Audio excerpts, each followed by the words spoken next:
They aren't here to say goodbye when they ask to withdraw treatment. We FaceTime so they can say goodbye. We stop the drips, we turn off the ventilator, and wait.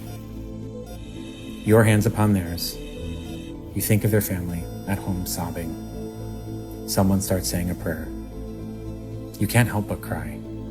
This isn't what we do.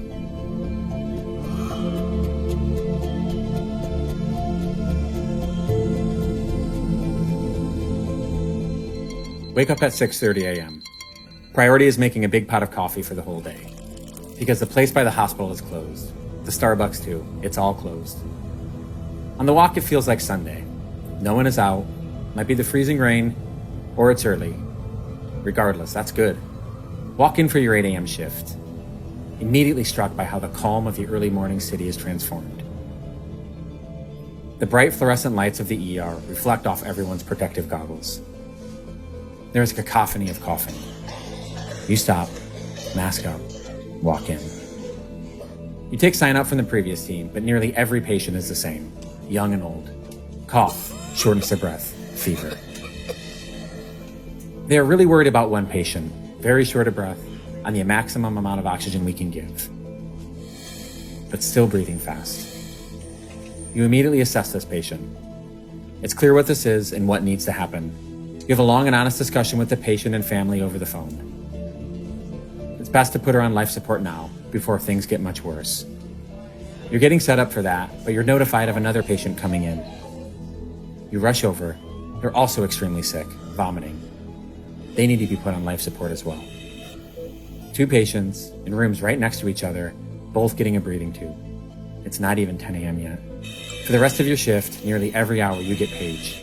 Stat notification, very sick patient, short of breath, fever, oxygen 88%. Stat notification, low blood pressure, short of breath, low oxygen.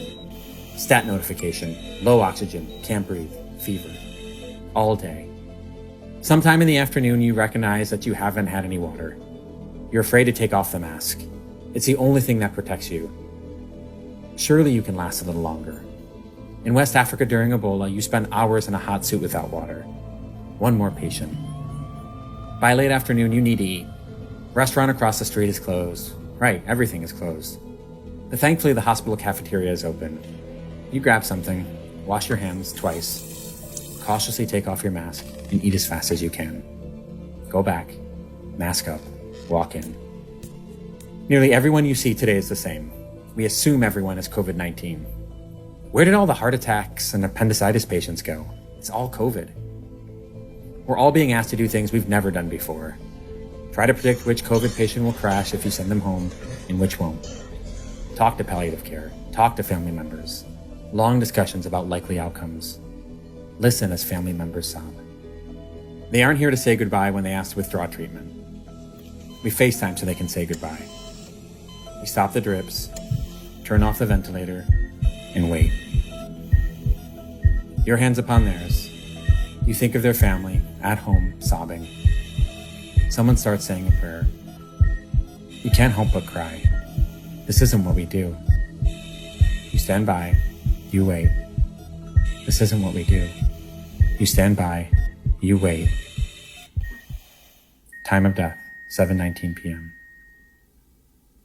When your shift ends, you sign out to the oncoming team. You share concerns of friends throughout the city without personal protective equipment. Hospitals running out of ventilators. Colleagues have already gotten ill. Some have survived the disease. Unfortunately, other colleagues in the city have not. Before you leave, you wipe everything down. Your phone, your badge, your wallet, your coffee mug. All of it. Drowned it in bleach. Everything in a bag. Take no chances. You walk out and take off your mask.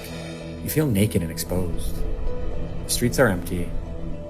You get home, you strip in the hallway. It's okay, your neighbors know what you do. Your wife tries to keep your toddler away, but she hasn't seen you in days, so it's really, really hard. Run to the shower. You look in the mirror. Indentations of the goggles are still deep on your face. Blisters on the bridge of your nose. Hot shower. Rinse it all away. Never happier. Time for family. We were too late to stop this virus. Full stop. But we can slow its spread. Stay inside. Social distancing is the only thing that will save us now. I survived Ebola. I fear COVID-19. This virus has not only infected people all over the world, but it's amplified the inequalities that have existed for way too long. At this moment of global crisis, we need global solidarity.